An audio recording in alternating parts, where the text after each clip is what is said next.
ఏంటి తీసుకో.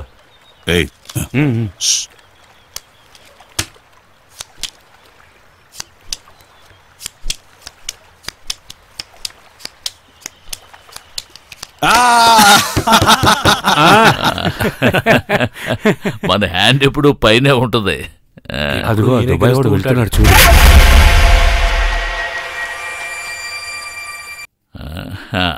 నేను వెళ్తాను. అలాగేనండి. రావుడు, ఇదేమైనా నాకు మొదటిసారి. వద్దండి, వదిలేయండి. నేను మళ్ళీ ఎప్పుడూ రాను. ఏంటి ఇదే ఆఖరిసారి అనుకో. డబ్బు ఎంత కావాలో చెప్పు. తిన్నగా ప్రసాద్ కొట్టుకెళ్ళు. ఒక ఫుల్ బాటిల్ పెట్టరా. ఇద్దరు కలిసి నా మాట వినండి. ఇప్పుడే నా కూతురు జీవితంలో సెటిల్ అయింది. నేను మీకు ఎన్నో విషయాల్లో సహాయం చేశాను కదా.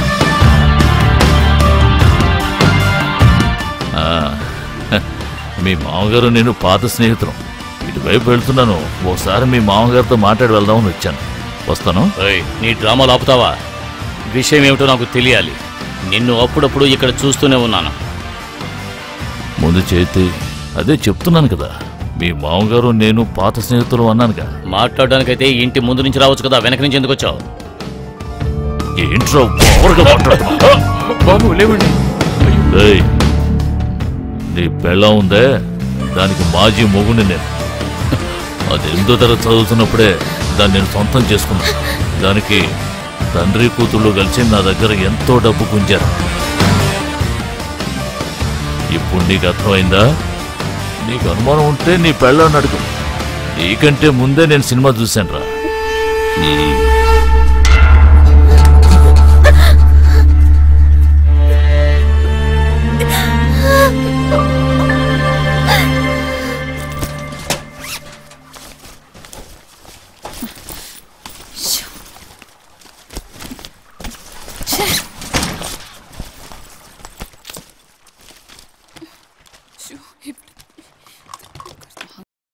ఇలా చూడండి, అలా కంగారుగా వెతికితే దొరకదు. మెల్లగా వెతికి చూస్తే దొరుకుతుంది. ఏ ముసలి, అక్కడ కూర్చొని వాక్కుండా వచ్చి వెతకొచ్చు కదా. అవును, నాకు వేరే పని లేదు. బావి మీదున్న చాంతాడే నాకు కనపడ్డం లేదు. నూలు పోగులాగున్న గొలుసు కనిపిస్తుందా ఏంటి? ఏమే చిన్నదానా, స్నానానికి వెళ్లే ముందు చైన్ ఎక్కడైనా పెట్టావేం గుర్తు? స్నానం చేసేటప్పుడు నేనెప్పుడు తీయను. అంటే నువ్వు తెల్లారిన తర్వాతే చూసావా? అవునక్క, ఇప్పుడే చూసాను. మెళ్ళలోనే ఉందనుకుంటూ ఉన్నాను. చాలేవే, అమ్మ ఎంత కష్టపడి ఆ గొలుసు కొందో తెలుసా నీకు? దాన్ని జాగ్రత్తగా చూసుకోవాలా వద్దా? అరే నువ్వు ఒకదానివి. ఆ గొలుసు దొంగిలించడానికి మన ఇంటికి ఎవరూ దొంగలు రారు. నువ్వు బాగా వెతికి చూడు, అక్కడే ఎక్కడో ఉంటుంది. ఇంకేమైనా వాగామంటే నా నోటికి బూతులు వస్తాయి.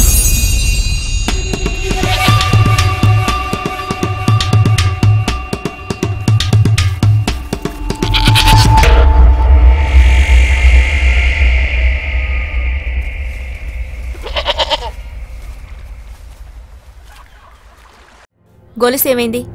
దాన్ని ఎవరికమ్మావు? గొలుసా? ఏం గొలుసు? నీకేమన్నా మర్చిపోయిందా ఏంటి? అది పోయే ముందు మా అమ్మ నాకిచ్చిన గొలుసు. అది నాకు కావాలి. గొలుసు గురించి నాకేమీ తెలియదు. నాకు తెలియదని చెప్తున్నాను. నువ్వే తీసుకెళ్ళావు. మర్యాదగా దాన్ని ఎవరికమ్మావో చెప్పు. చెప్తావా లేదా? దాన్ని ఎవరికమ్మావు?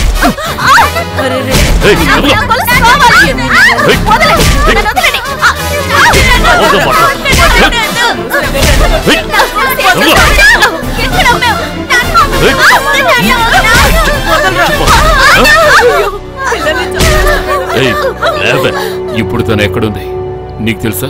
తను ఇంట్లోంచి బయటికి రాలేదండి. అతను అమ్మాయిని చావు చేత కొట్టాడు. తను ఏడుస్తూనే ఉందండి.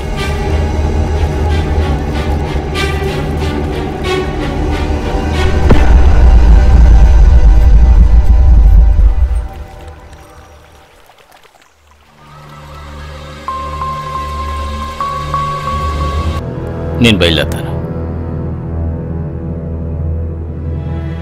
నేను దుబాయ్కి తిరిగి వెళ్ళిపోదాం అనుకుంటున్నాను. ఇక అక్కడి నుంచి తిరిగి వచ్చే ఉద్దేశం కూడా లేదు.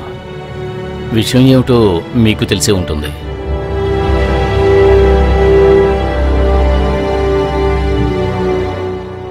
అందరూ కలిసి నన్ను బాగా మోసం చేశారు.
స్వప్న స్వప్న మీ నాన్న నిన్ను కొట్టాడు కదా?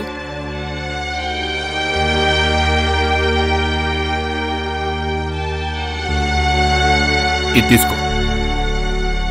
ఊరికే కాదు, తర్వాత డబ్బు తీసుకుంటాను.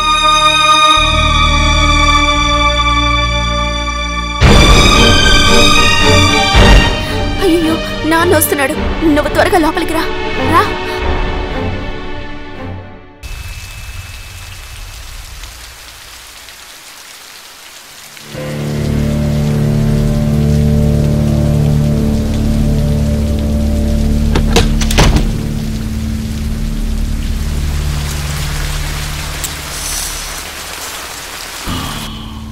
సరే నేను ఉంటాను.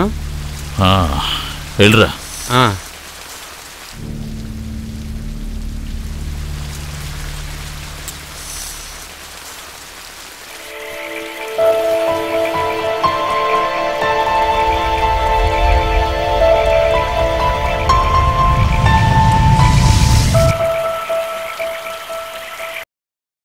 స్వప్నక్క, స్వప్నక్క. అవును, ఏమైంది నీకు? ఏం కాలేదు. అత్తయ్య ఈ రోజు ఉదయం ఇక్కడి నుంచి వెళ్ళిపోయింది. వాళ్ళ కూతురింటికి వెళ్ళిపోతానని చెప్పి వెళ్ళిపోయింది. పాపం నాన్న తోసాడుగా కింద పడి దెబ్బలు తగిలాయి. నువ్వు కొట్టుకు వెళ్ళు, నేనొస్తాను.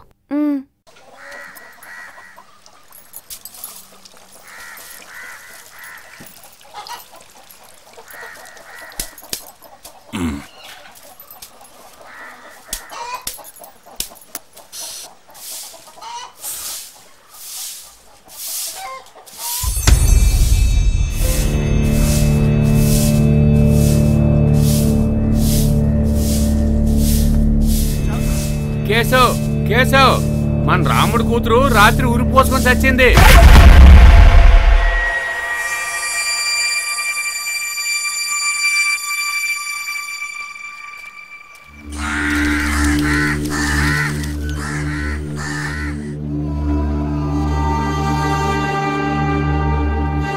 రండి రండి.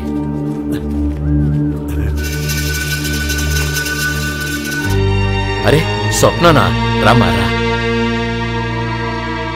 అదిగో ఆ చెట్టుకే ఊరి పోసుకుంది. తను స్టూలు వేసుకుని దాని మీద నుంచుంది. వాళ్ళమ్మ తనకి చిన్నప్పుడు పెట్టిన పేరు కొండముచ్చని. చివరికి చూసావా, చెట్టుకే ఊరేసుకుంది.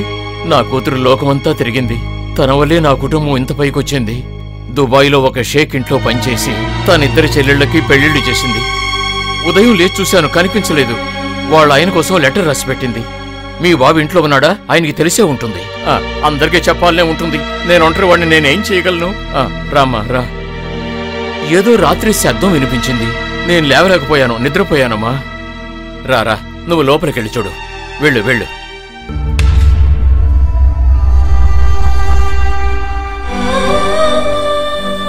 వాళ్ళ ఆయన తన్ని అపార్థం చేసుకున్నాడు. నా బిడ్డ తప్పు చేసిందనుకో. తనకి పెళ్ళై దుబాయ్ వెళ్ళాక తను మనసారా ఏ తప్పు చేయలేదు. వాడే, ఆ కేశవ్ గాడే, వాడే నా కూతురి జీవితం నాశనం చేశాడు. ఆ దేవుడు వాడిని ఊరికే వదలడు, శిక్ష విధించి తీరుతాడు. ఇది ఖచ్చితంగా జరుగుతుంది.